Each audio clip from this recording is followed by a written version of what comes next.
Ju njohim me përmbledhjen javore të lajmeve. Kjo është Radio Shtat. Me thirrjet duam drejtësi dhe pankarta si respektoj ligjin për gjuhë dhe marrëveshja e orit nuk rinegociohet, filloi protesta e studentëve në Shkup. Studentët shqiptar u mblodhën te kura e Gurit me kërkesë që provimi i jurisprudencës të mbahet edhe në gjuhën shqipe.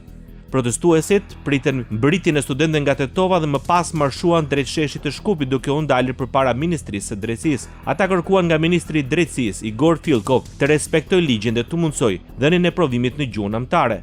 Nuk do lejmë që shqipja të trajtohet si opsion, sepse shqipja nuk është opsion, shqipja është identitet.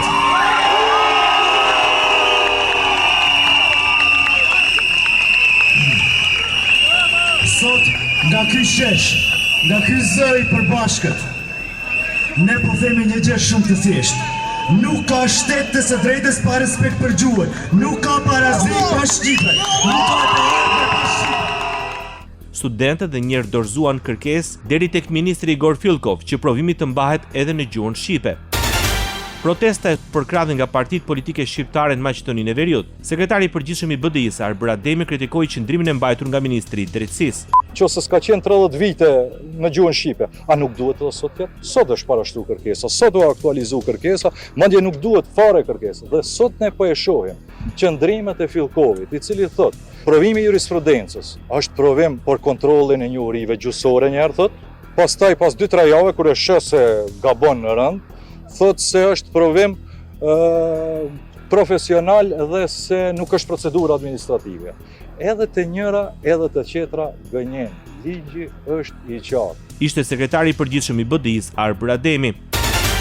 Si pjesë e koalicionit bashkëqeverisës, krerët e koalicionit Vlens thonse në 2 dekadat e fundit ka patur 7 ministra shqiptar të BDI-s në Ministrinë e Drejtësisë dhe nuk e ka rregulluar këtë çështje. Kryetari i BES-s në Vlen Bilal Kasami tha se Partia Ahmetit po i fshet dështimet e veta pas protestave të studentëve. Sigurisht që përkrahim çdo protestë studentëve dhe ashtu siç e kemi deklaruar që nga kryeministri dhe eksponent tjerë të qeverisë që ne garantojmë që kjo çështje do të zgjedhet ashtu si duhet, por është ironike ajo që partitë opozitare veçanërisht BDI sot ka dalë në përkrahje të studentëve për të zgjidhur problemet të cilat ajo ju ala këtyre studentëve. Por mund të them që jam krenar se sot studentët janë të lirë të protestojnë edhe përkundër faktit që kjo çështje u është garantuar që do zgjidhet. U shpreh Bilal Kasami, kryetari i lëvizjes BESA. Me kompetencë shkencore dhe juridike, po ose për fat të keq, gjua shqipe në Republikën e Maqedonisë së Veriut nuk është zyrtare, apelon ish kryetari i Alternativës Zeqiria Ibrahimi në postimin e tij të fundit në rrjetet sociale. Lidhur me këtë, sipas Ibrahimit, fajtorët nuk janë anonim. Ai premton se gjua e provimit të jurisprudencës së shpejti do të zgjidhet në favor të kërkesës së studentëve shqiptar, por shton se kjo nuk do të ndryshojë faktin se gjuhën shqipe e ka lënë në këtë gjendje ata që pushtetin e kishin futboll në qeveri dhe biznes në llotari. Ndërkohë Mickovski tha se qeveria ka formuar një ekip me ekspert kushtetues, të cilët po punojnë për të gjetur një zgjidhje e cila do të jetë kushtetuese dhe e përshtatshme me standardet ndërkombëtare.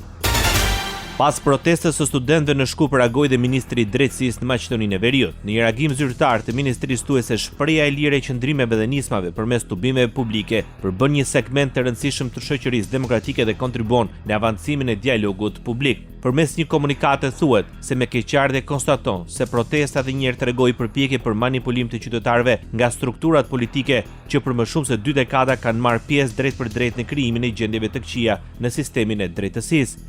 Sipas Ministrit të Drejtësisë, këto veprime hapin dyshime për përpjekje për manipulim publik dhe instrumentalizim përmes nxitjes së çështjeve të ndjeshme, si dhe përdorimit të dukshëm të retorikës etnike për arritjen e qëllimeve afatshkurtra politike.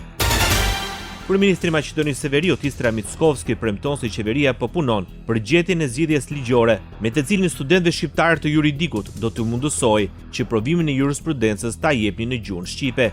Mickovski tha se po kërkohet zgjidhje kushtetuese sipas standardeve ndërkombëtare, pasi ligji për gjuhë është kontestuar në gjykatën kushtetuese pikërisht për pjesën e gjyqësorit dhe se Komisioni i Venecias ka dhënë mendim negativ për këtë ligj. Istovremeno fakti дека студентите кои што изучуваат правен факултет на својот мајчин, во случајот албански јазик, имаат право да го прават тоа и се дел од образовниот систем во Македонија. така што ние формиравме комисија, таа комисија е составена од уставни експерти и таа работи на изнајдување решение кое што ќе биде и уставно и согласно меѓународните стандарди. Njëkohësisht, është fakt që studentët që studiojnë juridiku në gjuhën anëtare, në këtë rast gjuhën shqipe, kanë të drejtë ta bëjnë këtë dhe janë pjesë e sistemit të arsimit në Maqedoni, kështu që ne kemi formuar komision. Ai komision është i përbërë nga ekspert kushtetues dhe po punon për gjetjen e zgjidhjes që do të jetë edhe kushtetuese dhe sipas standardeve ndërkombëtare, tha Mickovski. Për kryeministrin e Maqedonisë së Veriut, protesta e studentëve kishte ngarkesë politike, ndërsa për këtë tha se ka njoftuar aleatët në Bashkimin Evropian dhe në NATO.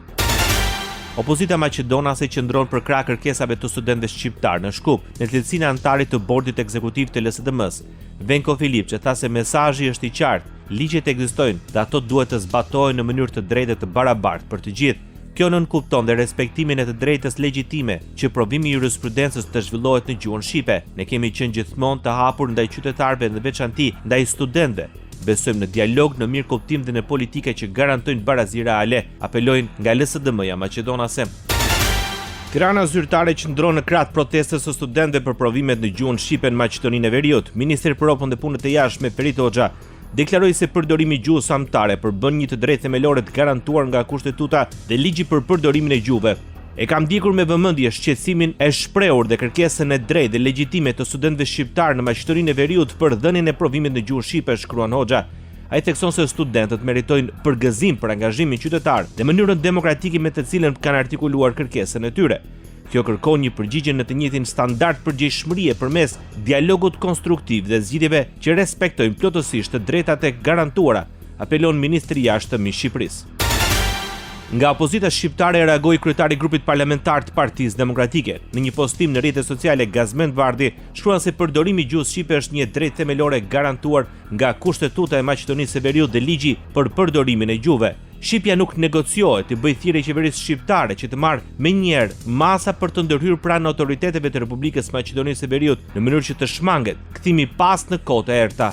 Rruga e të dy vendeve fqinj është e përbashkët drejt Bashkimit Evropian, por në çdo çast Republika e Shqipërisë e ka detyrim kushtetues të mbrojë të drejtat kombëtare të popullit shqiptar që jeton jashtë kufive të saj, apelon kryetari i grupit parlamentar të Partisë Demokratike Gazmend Bardhi. Politik. Eurodeputeti bullgar paralajmëron se Sofia do ta përdorë veton në çdo ndryshim të konsensusit evropian për Maqedoninë e Veriut. Eurodeputeti bullgar Ilias Lazarov nga Partia Popullore Europiane kritikoi raportuesin në Parlamentin Evropian Thomas White se vepron në kontakt të ngushtë me qeverinë e Republikës Maqedonisë së Veriut. Thomas White është plotësisht nën tutelën e Mickovskit dhe Mocunskit dhe punon praktikisht në diktimin e tyre, deklaroi Lazarov. Ai kujtoi se vitin e kaluar, eurodeputetët bullgar arritën të bllokonin propozimet që lidheshin me identitetin dhe gjuhën maqedonase. Sipas Lazarov, tani po bëhet një përpjekje për të hequr protokollin e dytë, i cili është pjesë e tashmë të quajturit propozimi francez. Situata aktuale politike në Republikën e Maqedonisë së Veriut, ndryshimet kushtetuese dhe bashkimi në një parti koalicionit vlen ishin në thelb të takimit ndërmjet ambasadores së Shteteve të Bashkuara të Amerikës në Shkup, Nicole Varnes, dhe kryetari i televizjes BESA Bilal Kasami. Kasami konfirmoi se me ambasadoren amerikane është diskutuar dhe për politikat e qeverisë që kanë të bëjnë me përmirësimin e jetës së qytetarëve. U hapën edhe temat ku kisha thënë pushteti qendror apo zhvillimeve në nivel qendror, ku po ashtu e informova ambasadoren edhe për zhvillimet brenda Vlenit edhe sa i përket zhvillimeve në qeveri për gjithë atë që ka të bëjë me përmirësimin e jetës së qytetarëve apo sfidat me të cilat ballafaqohemi sot për gjithë çka që ka të bëjë në përditshmërinë tonë. Drejt zyrtarizimit shkrihen në subjekt të vetëm politik të koalicionit Vlen. Bilal Kasami, kreu i lëvizjes BESA, bëri të ditur se Kongresi i parë i Vlenit si subjekt politik do të mbahet më 9 maj, ndërkohë që grupet e punës po koordinojnë për përgatitjen e tij. Në Vlen, vazhdon punët grupi i punës në drejtim të koordinimit të aktiviteteve për përgatitje të kongresit të parë, i cili është dakorduar të jetë me 9 maj. Në këtë fazë grupi i punës punon në drejtim të përgatitjes së programit, platformës dhe të statutit të partisë, ku do të jenë të përcaktuara të gjitha parimet bazë.